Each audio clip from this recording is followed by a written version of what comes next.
Wees nie bevrees nie, want ek is met jou. Ek sal jou geslag van die ooste af aanbring en jou versamel van die weste af.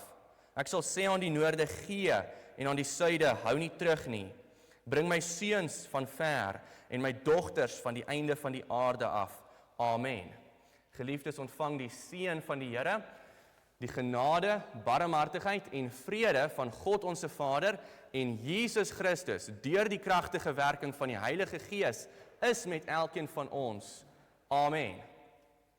Kom ons antwoord nou op die seëngroet van die Here en ons prys hom met die woorde van Psalm 36 en ons sing daar vers 2 en vers 3, Psalm 36 vers 2 en vers 3 en daarna kan u weer u plekke inneem.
Ons blaai nou vandag na Matteus 22. Ons gaan die verkorte weergawe van die wet lees in Matteus 22. En daarna gaan ons oor die genade van die Here sing, dat hy ten spyte van al ons sondes, waarvan daar baie is, ten spyte van al ons sondes, neem hy ons steeds aan as sy kinders. Dit is waarby ons gaan stilstaan in die preek ook vandag. In die woord van die Here gaan ons hoor dat die Here ons aanneem as sy kinders. Ons is God se aangenome kinders. En dink daaraan dat ons sondes vervreem ons van die Here. Ons sondes maak dit ons nie werd is om sy kinders te wees nie. Ons sondes is soos 'n kind wat van sy pa af weghardloop, ons hardloop weg van die Here af, ons wil niks met hom te doen hê nie, maar ten spyte daarvan keer die Here ons terug. Hy bring ons terug deur sy Heilige Gees, hy aanvaar ons, hy neem ons aan, hy maak ons deel van sy gesin, en daar in die gesin van die Here mag ons die liefde van die Vader ontvang terwille van die bloed van Jesus Christus. Kom ons lees die wet van die Here, Matteus 22, en ons lees vers 34 tot 40. En toe die Fariseërs hoor dat hy, Jesus, die Sadduseërs die mond gestop het, het hulle almal saam vergader. En een van hulle, 'n wetgeleerde, het 'n vraag gestel om hom te versoek en gesê: Meester, wat is die groot gebod in die wet? En Jesus antwoord hom: Jy moet die Here jou God lief hê met jou hele hart en met jou hele siel en met jou hele verstand. Dit is die eerste en groot gebod. En die tweede wat hiermee gelyk staan, jy moet jou naaste lief hê soos jouself. Aan hierdie twee gebooie hang die hele wet en die profete. God het die mens geskape om sy kinders te wees, maar heel aan die begin kry hy die prentjie van God wat vir Adam en Eva skep. Hy is hulle Vader, hy is hulle God, hulle is sy kinders. En God se plan vir hierdie wêreld is dat ons eerstens teenoor ons Vader moet liefde hê, en ook teenoor ons broers en susters, ons naaste liefde moet uitleef. Maar ons skiet tekort, ons verdien nie God se liefde nie, ons verdien nie om deel van sy gesin te wees nie, en tog mag ons hoor van die genade van die Here. En laat ons nou daarvan sing met die woorde van Gesang 295, in vers 2 dan sing ons: Ek is die naam van kind nie werd, wou self my sake reël. My lewe, kanse, tyd en geld is nutteloos verspeel. En in vers 4, genade onbeskryflik groot, daar's fees, ek is weer tuis. U seun bring my verlore mens weer in die Vader huis. Kom ons sing Gesang 295 vers 1 tot 4.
U kan bly staan vir die genadeverkondiging. Ons hoor in die woord van die Here Barmhartig en genadig is die Here, lankmoedig en groot van goedertierenheid. Hy sal nie vir altyd twis en nie vir ewig die toorn behou nie. Hy handel met ons nie na ons sondes en vergeld ons nie na ons ongeregtighede nie. Want so hoog as die hemel is bo die aarde, so geweldig is sy goedertierenheid oor die wat hom vrees. So ver as die ooste verwyderd is van die weste, so ver verwyder hy ons oortredinge van ons. Soos 'n vader hom ontferm oor die kinders, so ontferm die Here hom oor die wat hom vrees. Geliefdes, die woord van God verkondig in die naam van die Vader, die Seun en die Heilige Gees God se vergifnis en sy versoening aan elkeen wat met 'n ware geloof en opregte berou 'n belydenis van sy of haar skuld gedoen het. Dan is ons God se kinders. Hy aanvaar ons. Hy verwelkom ons in sy familie. Maar aan diegene wat van die Here wegvlug, wat hulle nie tot hom wend nie, wat hulle nie van die sondes bekeer en hom soek nie, verkondig God se woord sy oordeel. Amen. Ons gaan nou ons geloof in die Here bely met die langer belydenisskrif, die geloofsbelydenis van Athanasius, wat baie min gebruik word in ons eredienste. Word nie baie min gebruik omdat hy sleg is nie, maar hy word baie min gebruik omdat hy effe langer is. Vandag spesifiek gaan ons by hierdie stil staan, want dit fokus op die drie eenheid, en ook in die teksgedeelte waarby ons vandag gaan stil staan, gaan ons baie duidelik die werking van die drie enige God sien. So, probeer om te volg, probeer om te luister, en hoor ons wat ons bely aangaande ons drie enige God, saam met die kerk van alle eeue. Elkeen wat salig wil wees, vir hom is voor alle dinge nodig dat hy die algemene geloof moet vashou. En die een wat dit nie geheel en al en ongeskonde bewaar nie, hy sal ongetwyfeld vir ewig verlore gaan. Die algemene geloof dan is dit, dat ons die een God in die drieheid en die drieheid in die eenheid vereer, sonder om die persone te vermeng of die wese te deel. Want die persoon van die Vader is een, van die Seun 'n ander, van die Heilige Gees 'n ander. Maar die Godheid van die Vader, die Seun en die Heilige Gees is een met gelyke eer en mede-ewige majesteit. Hoedanig die Vader is, sodanig is die Seun, sodanig is ook die Heilige Gees. Die Vader is ongeskape, die Seun is ongeskape, die Heilige Gees is ongeskape. Onmeetlik is die Vader, onmeetlik is die Seun, onmeetlik is die Heilige Gees. Ewig is die Vader, ewig is die Seun, ewig is die Heilige Gees. Nogtans is hulle nie drie ewiges nie, maar een ewige. Net so ook nie drie ongeskapenes of drie oneindiges nie, maar een ongeskapene en een oneindige. Op gelyke wyse is die Vader almagtig, die Seun almagtig, die Heilige Gees almagtig. En tog is hulle nie drie almagtiges nie, maar een almagtige. So ook is die Vader God, die Seun God, die Heilige Gees God, en tog is hulle nie drie gode nie, maar hulle is een God. So is die Vader Here, die Seun Here, die Heilige Gees Here, en tog is hulle nie drie Here nie, maar hulle is een Here. Want soos ons deur die Christelike waarheid gedwing word om elke persoon afsonderlik as God en Here te bely, so word ons ook deur die algemene geloof daarvan weerhou om van drie gode of Here te praat. Die Vader is deur niemand gemaak of geskape of gegenereer nie. Die Seun is deur die Vader alleen nie gemaak of geskape nie, maar gegenereer. Die Heilige Gees is deur die Vader en die Seun nie gemaak of geskape of gegenereer nie, maar hy gaan van die Vader en die Seun uit. So is daar dan een Vader, nie drie vaders nie, een Seun, nie drie seuns nie, een Heilige Gees, nie drie Heilige Geeste nie. En in hierdie drieheid is niks eerder of later nie, niks groter of minder nie, maar al drie persone is mede-ewig en mede-gelyk, sodat deur alles heen, soos alreeds hierbo gesê is, en die eenheid in die drieheid, en die drieheid in die eenheid vereer moet word. Wie dus salig wil wees, hy moet so oor die drie eenheid dink. Maar vir die ewige saligheid is dit noodsaaklik, dat hy ook getrou moet glo aan die menswording van ons Here Jesus Christus. So is dan die regte geloof dat ons glo en bely, dat ons Here Jesus Christus, die Seun van God, God is en mens. Hy is God uit die substansie van die Vader, voor alle tye gegenereer, en mens uit die substansie van sy moeder, in die tyd gebore. Volkome God, volkome mens, bestaande uit 'n redelike siel en 'n menslike vlees, aan die Vader gelyk na sy godheid, minder as die Vader na sy mensheid. En alhoewel hy God en mens is hy nogtans nie twee nie, maar een Christus. Hy is egter een, nie deur die verandering van die godheid in die vlees nie, maar deur die aanneming van die mensheid in God. Hy is geheel en al een, nie deur die vermenging van substansie nie, maar deur eenheid van die persoon. Want soos die redelike siel en die vlees een mens is, so is God en mens een Christus, wat gelei het om ons saligheid ontwil. Hy het neergedaal ter helle. Hy het op die derde dag weer opgestaan uit die dode. Hy het opgevaar na die hemel. Hy sit aan die regterhand van die Vader. Vandaar sal hy kom om te oordeel die lewende en die dode. By wie se koms alle mense weer sal opstaan met hulle eie liggame en rekenskap sal gee van hulle eie dade. En die wat goed gedoen het, sal in die ewige lewe ingaan, maar die wat kwaad gedoen het, in die ewige vuur. Dit is die algemene geloof, en as iemand dit nie getrou en vas glo nie, sal hy nie salig kan wees nie. Amen. Kom ons sing nou. Ons sing tot die drie enige God en ons prys hom as die driemaal heilige met die woorde van Gesang 13 en ons sing daarvan vers 1 tot 3. Gesang 13 vers 1 tot 3 en daarna kan u weer u plekke inneem.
Ons gaan nou blaai in die woord van die Here na die brief aan die Romeine.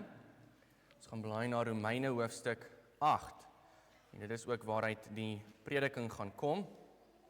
Ek sien hier is 'n paar besoekers, hoe ons dit gewoonlik hier doen. 'n preek, 'n boodskap, 'n woordverkondiging, dit moet altyd uit die Bybel self kom. Vir ons is die skrif baie belangrik. Ons lees die woord van die Here en eintlik as hier gepreek word, dan moet 'n mens telke male kan sien, goed, dit is wat die leraar sê en daar is waar dit in die Bybel staan. Die preek moet as het ware uit die woord van die Here, uit die teksgedeelte uitkom. So ons gaan Romeine 8 vers 14 tot 17 lees, dit is ons teks van môre. En ons gaan by 4 punte stil staan, elke punt gaan oor 'n afsonderlike vers. Ons gaan van voor tot agter deur daardie gedeelte vers 14 tot 17 werk. Romeine 8 vers 14 tot 17. En die gedeelte gaan oor ons kindskap. Die Here neem ons aan om sy kinders te wees. Die tema van die preek is deur die Gees is ons God se aangenome kinders. Deur die Gees is ons God se aangenome kinders. Voor ons die woord van die Here lees, kom ons bid eers saam.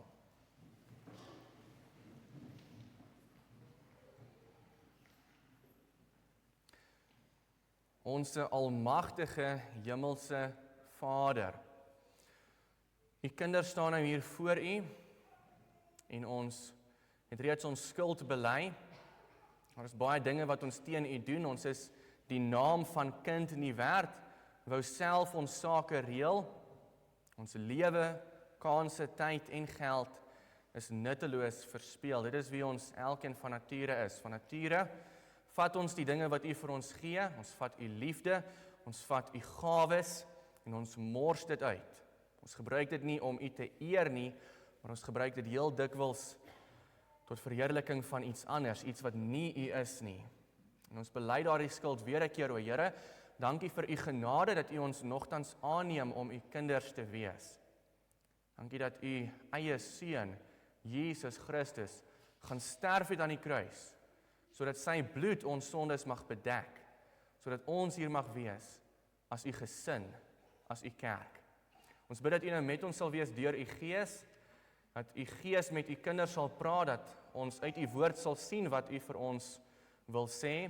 Ons bid dat U vir elkeen van ons die nodige aandag en oplettendheid sal gee om te luister na U woord. Gaan ook met die woordverkondiging, gaan met my, o Here, en lei my tong, lei my lippe, dat dit welbehaaglik mag wees voor U aangesig. In Jesus se naam alleen bid ons dit. Amen. Ons gaan nou lees Romeine 8 vers 14 tot 17. Hierdie is die woord van ons Vader. Want almal wat deur die Gees van God gelei word, die is kinders van God. Want julle het nie ontvang 'n gees van slawerny om weer te vrees nie, maar julle het ontvang die Gees van aanneming tot kinders, deur wie ons roep, Abba, Vader. Die Gees self getuig saam met ons gees dat ons kinders van God is. En as ons kinders is, dan ook erfgename van God en mede-erfgename van Christus, as ons naamlik saam met hom ly, sodat ons ook saam met hom verheerlik kan word. Dit is die woord van die Here, mag hy dit op ons elkeen se harte skryf.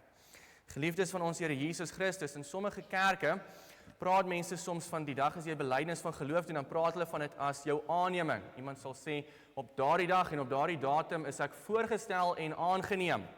En indien u nog nie agtergekom het in ons kringe, soos nie gewoonlik gemaklik daarmee nie, dit is eintlik nie Bybels om so te praat nie, en die eenvoudige rede is dat jy nie aangeneem word die dag wat jy belydenis van geloof aflê nie, jy word aangeneem die dag wat God jou wederbaar deur sy Heilige Gees, dan is jy reeds aangeneem, jy is reeds God se kind. En wanneer jy hier voor die gemeente kom staan, jy doen jou belydenis, dan lê jy belydenis van geloof af, en dit is nie asof die kerk nou sê, goed, nou neem ons jou aan, nou is jy deel van ons, nou is jy deel van God se gesin nie, is glad nie die geval nie. Jy is reeds deel van God se gesin, wanneer dit ook al gebeur dat God sy Gees in jou hart uitstort en jy vir die eerste keer tot geloof kom. Wanneer gebeur dit? Sommige mense kan sê spesifiek, daardie dag het ek tot bekering gekom, daardie dag is ek wedergebore, ander mense weer nie. Ander mense kan dalk nie 'n spesifieke dag daaraan koppel nie, dis nie 'n probleem nie. Hoe dit ook al sê, wanneer God met sy Gees op 'n misterieuse manier jou hart verander, in jou kom woon, deel van dit, neem hy jou aan om sy kind te wees. En daarom, wat ons hier doen, as jy kom staan voor die gemeente en jy kom lê belydenis van geloof af, dan bely jy dit wat jy alreeds is. Jy bely, ek is 'n kind van God, ek spreek hom aan, ek glo in God die Vader. Hy is reeds my Vader en ek glo in hom. Nou ons sien die beginsel van aanneming hier in Romeine 8 vers 14 tot 17. Hierdie is die klassieke teks vir die feit dat God ons aanneem om sy kinders te wees. En daarom die tema vir die preek is deur die Gees is jy God se aangenome kind. Deur die Gees is jy God se aangenome kind. En ons gaan by 4 punte hier stil staan, wat kom uit die 4 verse. Eerstens gelei soos 'n kind, tweedens roep soos 'n kind, derdens seker soos 'n kind en vierdens erf soos 'n kind.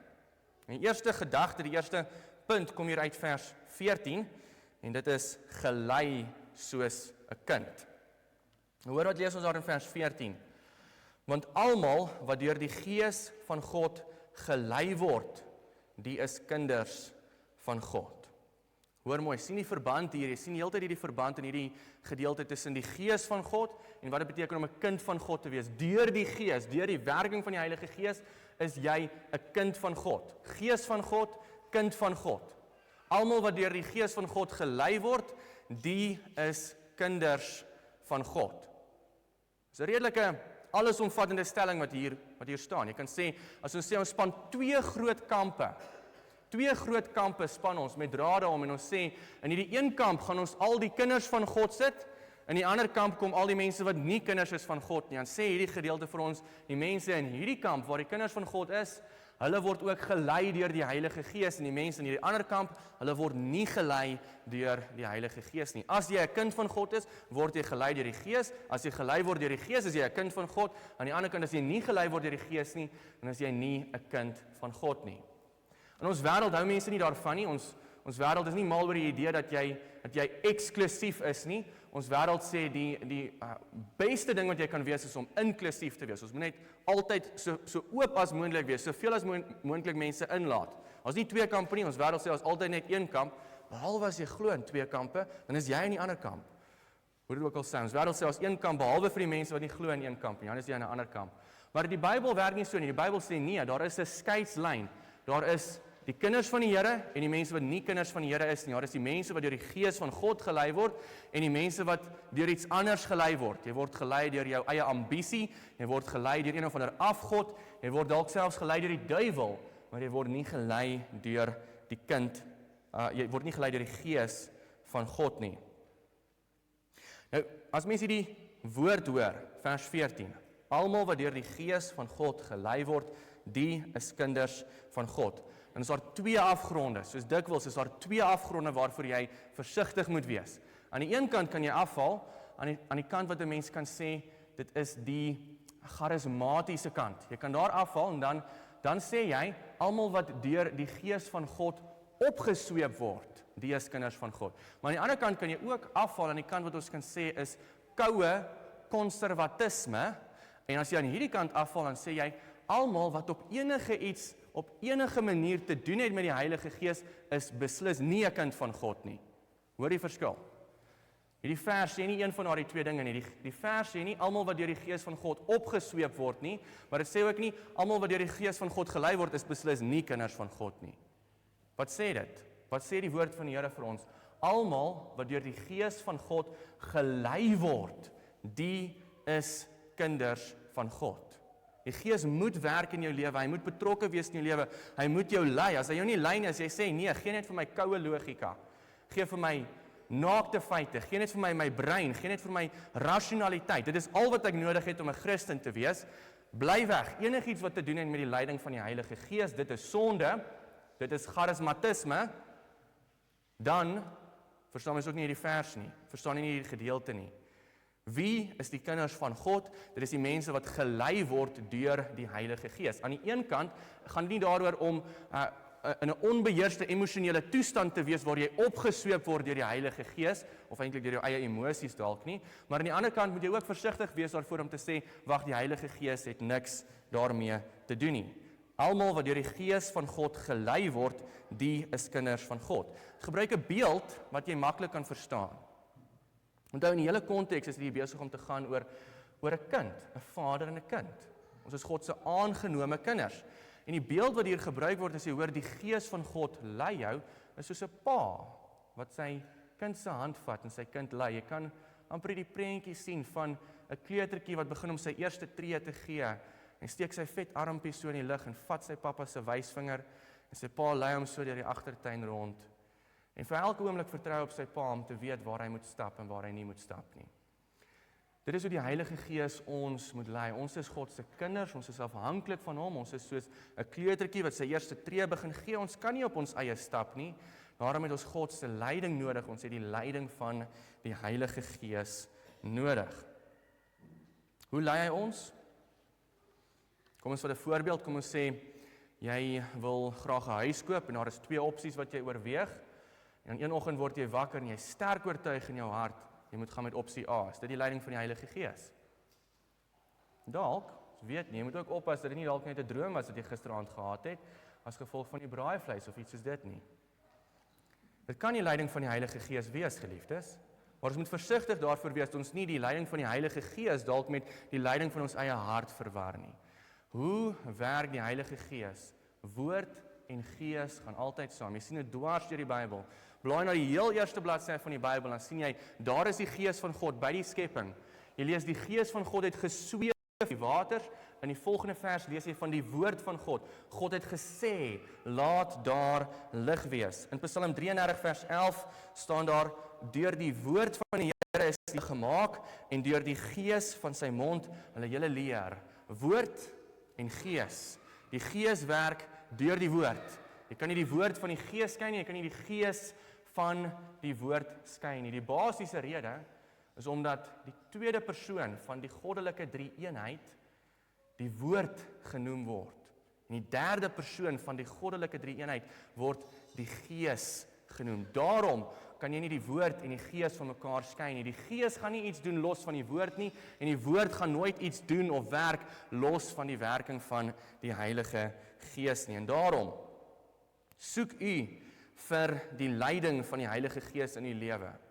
Kom na die Bybel. Lees die Bybel. Dit is hoe die Heilige Gees jou sal lei. Nou gaan nie 'n vers wees vir jou sê watter huis om te koop nie, maar daar sal baie gedeeltes wees wat jou gaan leer hoe om jou huwelik in te rig, hoe om met jou kinders om te gaan, hoe om jou geld te spandeer, hoe om die Here te ken, hoe om in hierdie wêreld te leef. Die Bybel is vol daarvan, van daardie soort leiding van hoe leef 'n kind van die Here. Soek u dit. Wil u gelei word? Voel jy soos daardie kleutertjie wat nie heeltemal weet hoe om te stap, jy net sy hand wil opsteek en vat ergens vir stabiliteit. Lees u Bybel en soek vir daardie leiding van die Heilige Gees, nader bidend tot God met 'n oop Bybel in jou hand. Dis die eerste punt. Gelei soos 'n kind. Die Heilige Gees lei ons soos 'n kind. Die tweede punt, roep soos 'n kind. Ons sien dit daar in vers 15. Vers 15 sê, want julle het nie ontvang 'n gees van slawerny om weer te vrees nie, maar julle het ontvang die gees van aanneming tot kinders deur wie ons roep, Abba, Vader. En hierdie vers verduidelik vir ons wie is die Heilige Gees. Watter soort gees is hy? Eers hoor jy wie hy nie is nie, dan hoor jy wie hy wel is. Wie is hy nie? Hy is nie 'n gees van slawerny wat ons lei om weer te vrees, wat ons lei om bang te wees nie. Dit is wie die Heilige Gees nie is nie. Hy is nie 'n gees van slawerny nie. Wat beteken dit? Dit beteken dat as die Heilige Gees in my lewe begin werk, dan werk hy teen allerlei dinge wat my verslaaf maak. Allerlei dinge wat slawerny in my lewe inbring. Daar's baie verskillende dinge waaraan mense verslaaf kan wees. Dwelms kan my verslaaf maak, drank kan my verslaaf maak. Sommige mense is verslaaf aan aanvaarding. Ek wil net aanvaarding van ander mense hê. Ander mense is dalk verslaaf van hulle eie ego. Ek wil net oor myself praat. Baie mense vandag is verslaaf van hulle selfone, digitale media. Baie jong manne is verslaaf aan rekenaarspeletjies. En baie jong dames is verslaaf aan Instagram. Daar's Baie dinge wat ons verslaaf kan maak, waaroor gaan verslawing? Verslawing gaan daaroor dat daar iets is wat totale beheer oor my lewe het. Dit kleur alles anders in. Hierdie is die ding wat alles anders bepaal. Kan ek vanaand uitgaan? Nee, ek kan nie, want daar is hierdie ander ding. Kan ek vandag kerk toe gaan? Nee, ek kan nie, want daar is hierdie ander ding. Iets wat totale beheer en eienaarskap oor my lewe het, dan is ek daaraan verslaaf. En wat hierdie deel sê, dit kan soms gebeur, geliefdes. Dit kan soms gebeur dat 'n ware kind van God vir 'n tyd lank in sy lewe is daar een of ander verslawing. Dit beteken nie jy moet nou jou geloof in twyfel gaan trek nie. Dit beteken nie 'n mens moet sê, wag, is ek nou werklik wedergebore of nie. Dit kan soms gebeur dat 'n gelowige vir 'n tyd lank in sy lewe sukkel met 'n verslawing, maar die Heilige Gees is nooit tevrede om iemand daarin te laat staan nie. Die Heilige Gees bring altyd bevryding. 'n Mens sien dit so mooi uit die Ou Testament. In Jesaja 61, dan praat die Messias, Jesus Christus, praat daar in die Ou Testament, en hy praat dan van die missie waarvoor die Heilige Gees hom gesalf het. Hoor wat sê hy? Hy sê, die Gees van die Here is op my, omdat die Here my gesalf het om 'n blye boodskap te bring aan die ootmoediges. Hy het my gestuur om te verbind die gebrokenes van hart, om vir die gevangenes 'n vrylating uit te roep en vir die geboeides opening van die gevangenes. Die Heilige Gees is nooit tevrede om jou net so te los nie. Hy los ons nie in ons tronkselle nie. Hy bevry ons van die dinge wat ons verslaaf maak, sodat ons God se diensknegte kan wees. Maar dan die tweede ding wat die Heilige Gees nie is nie, hy bring nie vrees nie. Hy is nie 'n gees van slawerny om weer te vrees nie. So dit gaan nou nie hier oor die goeie vrees wat ons vir God moet hê nie, dit gaan hier oor angs, bangheid, daardie soort van vrees. En dit gaan gepaard met slawerny, geliefdes. As jy verslaaf is aan iets, daardie ding waarin ek verslaaf is, kan my altyd teleurstel, en daarom as ek iets in die skepping het waarin ek my lewe geheel en al onderwerp, dan moet ek heeltyd vrees, want ek is bang, wat as ek dit gaan verloor? As 'n mens verslaaf is aan drank, dan moet jy heeltyd bang wees, want dat is jou geld opraak en jy nog kan koop nie. Selfs as mens verslaaf is aan dwelms. As jy verslaaf is aan mense se aanvaarding, wat as die mense my verwerp?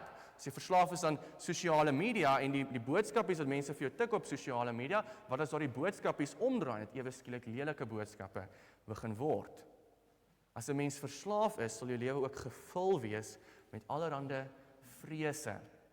En die Heilige Gees werk ook dit teen. Soos wat hy ons bevry van ons sondige verslawings, van ons afgode, so bevry hy ons ook van ons vrees. U ken dalk hierdie vrees, daardie benoude gevoel in jou bors, wat jy voel as 'n klomp toue rondom jou gedraai, jy kan nie uit dit ontsnap nie, koue sweet wat teen jou slape afloop, 'n duiselige gevoel, jou kop kan nie dink nie, voel asof jy vassit in 'n spinnerak, jy wil hardloop, maar jou bene kan nie beweeg nie, daardie vrees, angs. Baie mense het angs in ons wêreld. Die Heilige Gees bevry ons daarvan. Hy is nie 'n gees van slawerny om weer te vrees nie. Maar wie is hy wel? Hy is die gees van aanneming tot kinders, deur wie ons roep, Abba, Vader. Hoe mooi is dit nie? Deur die Heilige Gees is jy God se aangenome kind. Hy neem ons aan deur sy Gees. Pragtig, pragtig. Mense dink vandag dat, baie kere dink mense dat aangenome kinders wat jy aangeneem het, minderwaardig is. Jy het jou biologiese kinders, dan het jy aangeneemde kinders.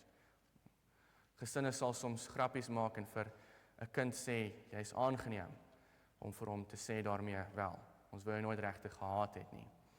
In die antieke tyd, in die tyd toe hierdie woorde geskryf was dit nie die geval nie. Daar het dit anders gewerk.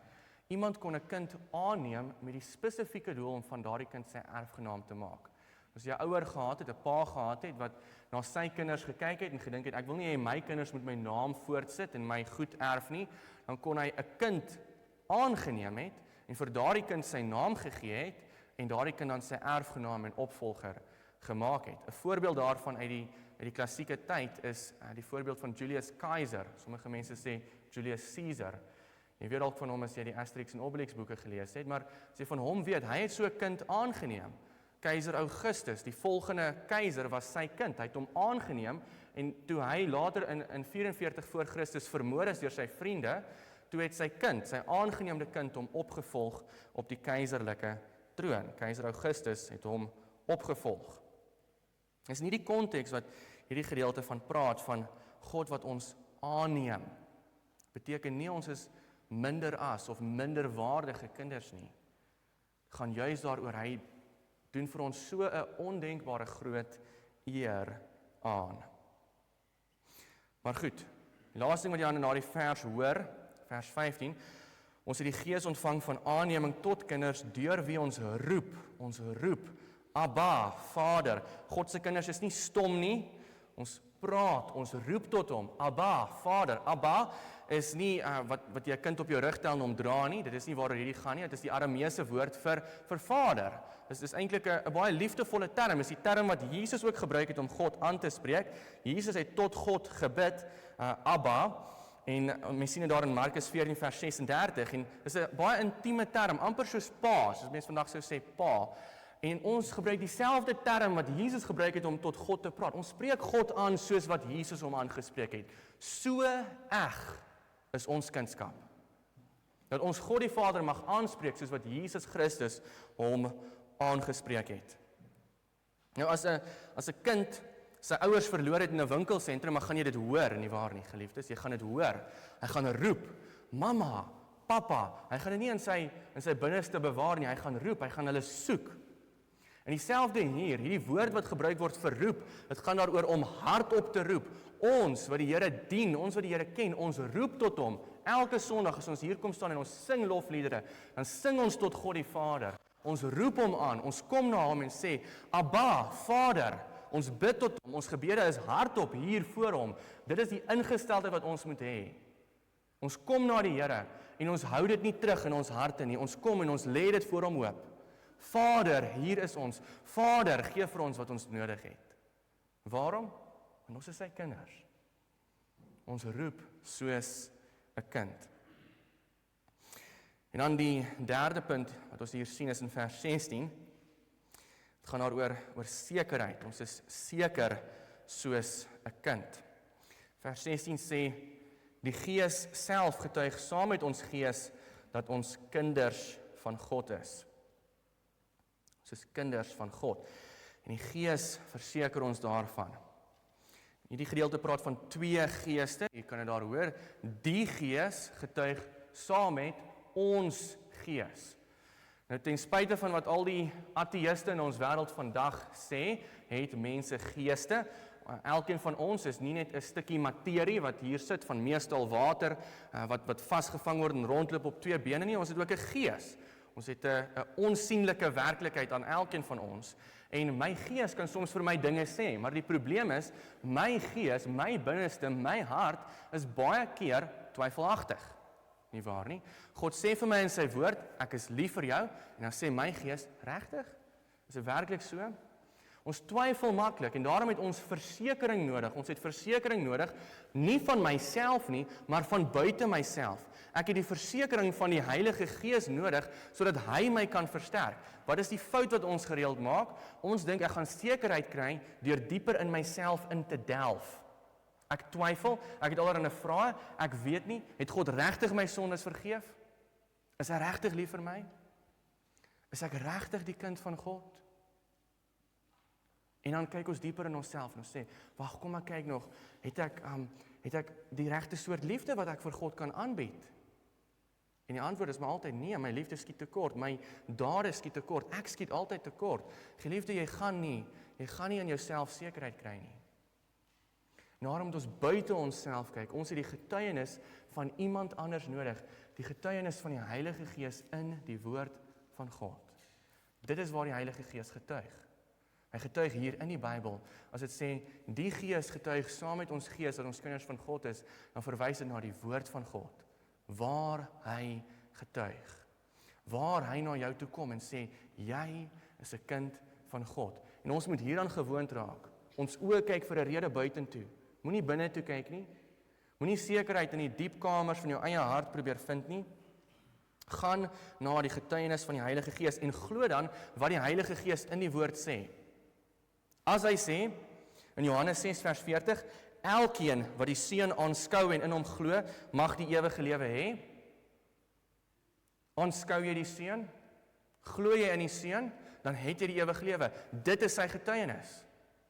As hy sê in Romeine 10 vers 9, as jy met jou mond die Here Jesus bely en met jou hart glo dat God hom uit die dode opgewek het, sal jy gered word. Hier het jy vandag gestaan, in die geloofsbelijdenis gehoor, ek glo in Jesus Christus, en ons glo God het hom uit die dood uit opgewek. Ons het voor die Here gestaan en dit bely, dan is die belofte van die Heilige Gees, dan sal jy gered word. Glo sy getuienis. Dit is waar jy sekerheid kry. Lees die Bybel, glo dit is die Heilige Gees wat tot jou gees getuig. En dit is waar ons sekerheid kan kry. Dit is hoe ons seker kan wees soos 'n kind. Die 4de punt kom hier uit vers 17 en dit is erf soos 'n kind. Erf soos 'n kind. So gelei soos 'n kind, roep soos 'n kind, seker soos 'n kind en erf soos 'n kind.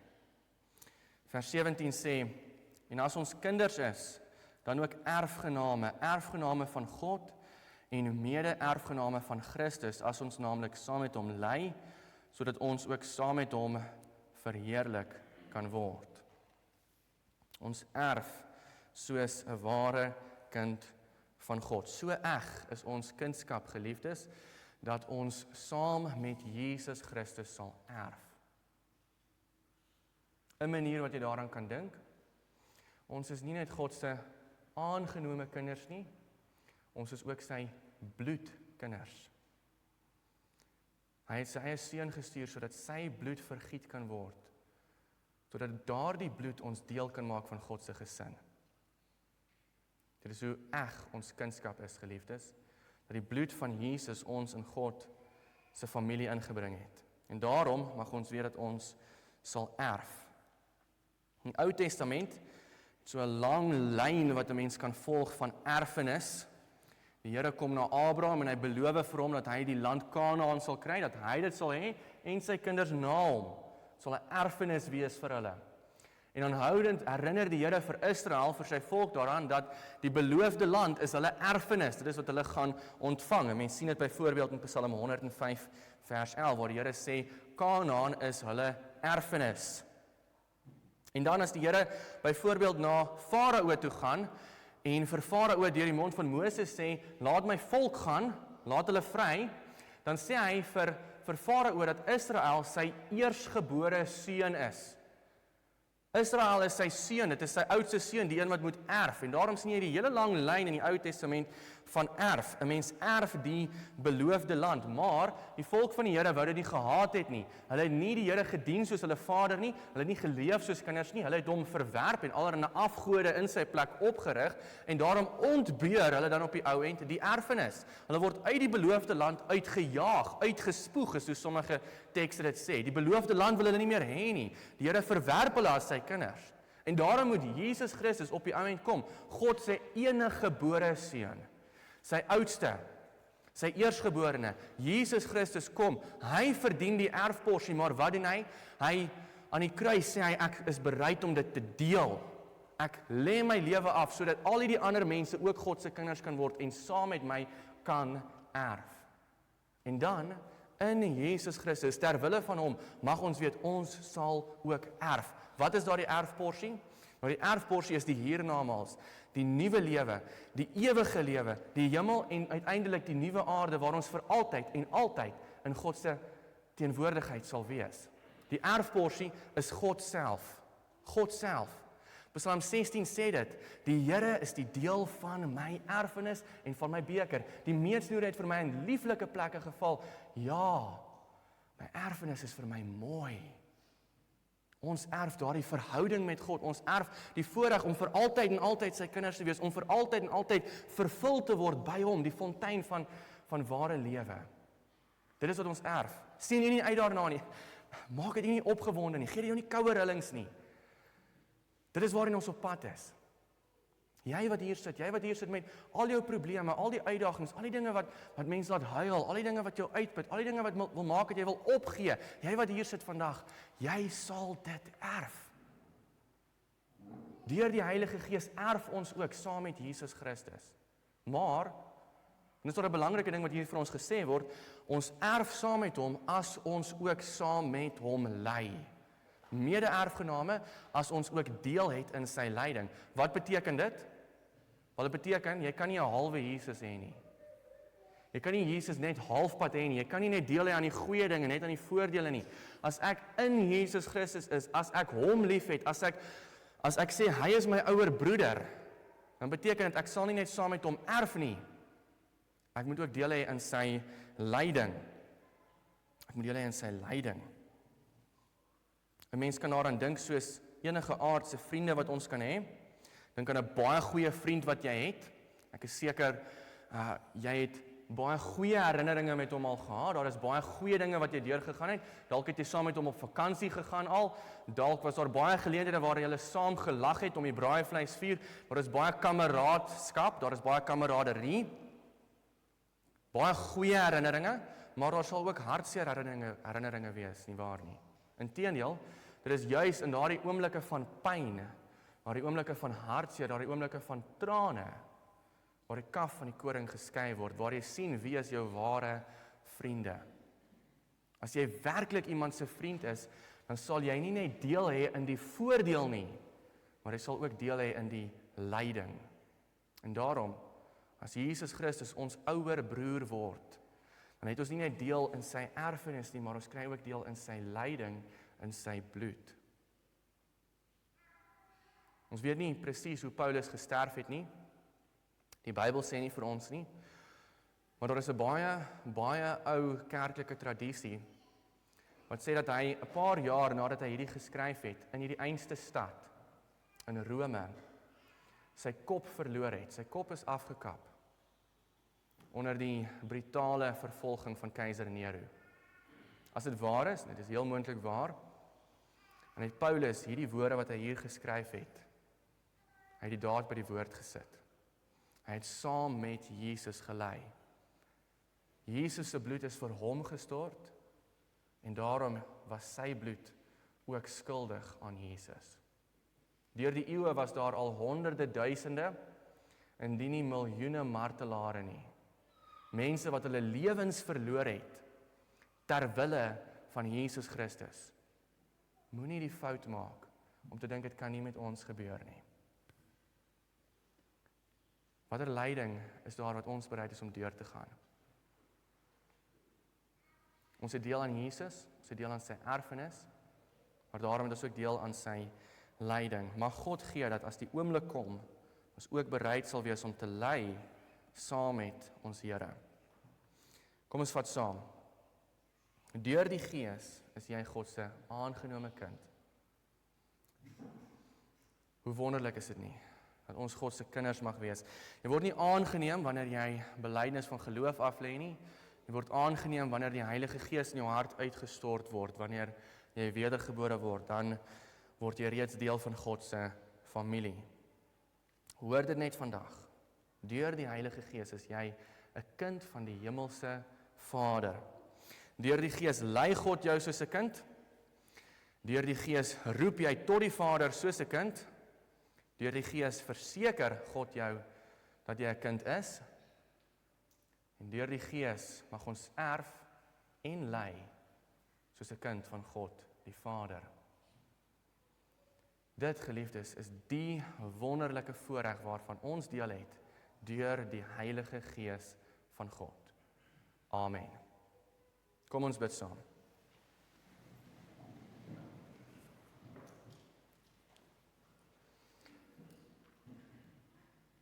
Onse hemelse Vader, ons dank U dat ons kinders van God genoem mag word. Dankie o Here, dankie dat U Seun sy lewe gegee het sodat ons in U familie mag inkom. En dankie dat U Gees in ons harte uitstort sodat ons deur hom U kinders kan wees.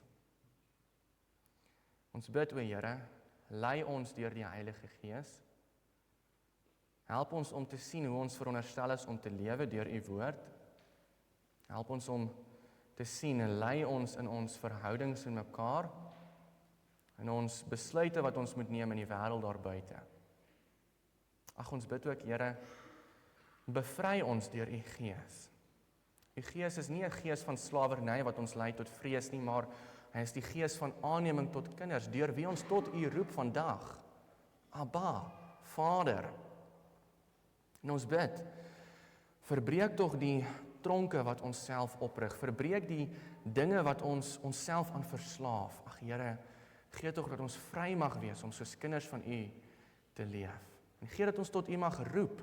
Help tog ons daarmee. Help ons deur u Gees. En baie keer is ons stil, baie keer is ons ingetrokke, wil ons nie praat nie, wil ons nie tot u kom en tot u vlug en sê, help my, o Here, help my Vader nie, maar ons is eerder net tevrede om met ons probleme te bly sit.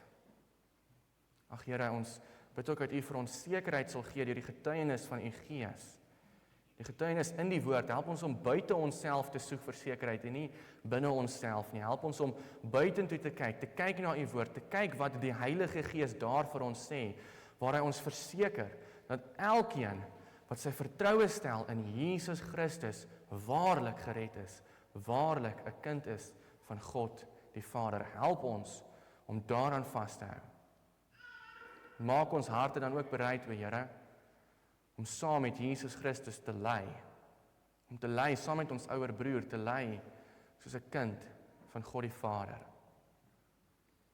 Ons bid vir ons gemeente, o Here. Ons bid dat ons gemeente getrou sal wees aan u woord, en alles wat u woord sê. Dat ons nie net getrou sal wees in dit wat ons glo nie, maar ook getrou in dit wat ons doen. Dat ons geloof 'n impak sal hê op hoe ons leef. Ons bid vir baie hartseer, Here, baie hartseer in ons gemeente. Daar's soveel mense wat ons dalk van weet, en ook soveel mense wat ons nie van weet nie, wat in stilheid hulle eie laste dra, en ons bid vir hulle, Vader, ons bid dat u genesing sal gee, ons bid dat u bevryding sal gee, ons bid dat u troos sal gee. In die naam van Jesus, die naam bo alle name, bid ons dit. Amen.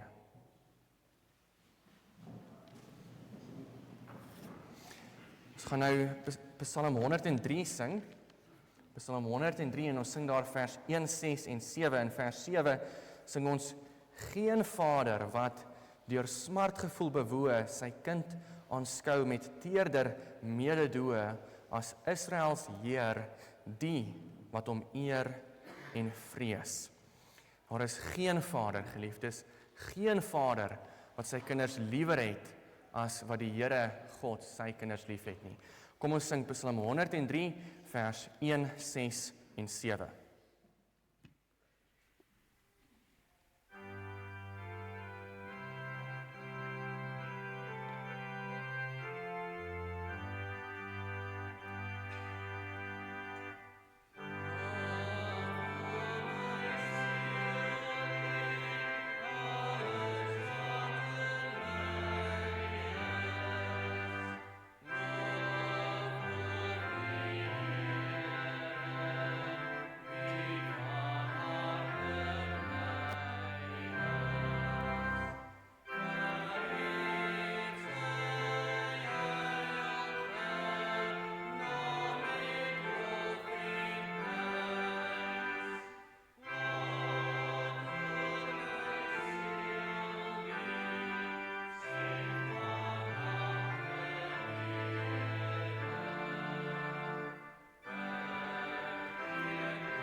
Die Here God, ons Vader, stuur ons nou weg om in hierdie wêreld te gaan leef as sy kinders.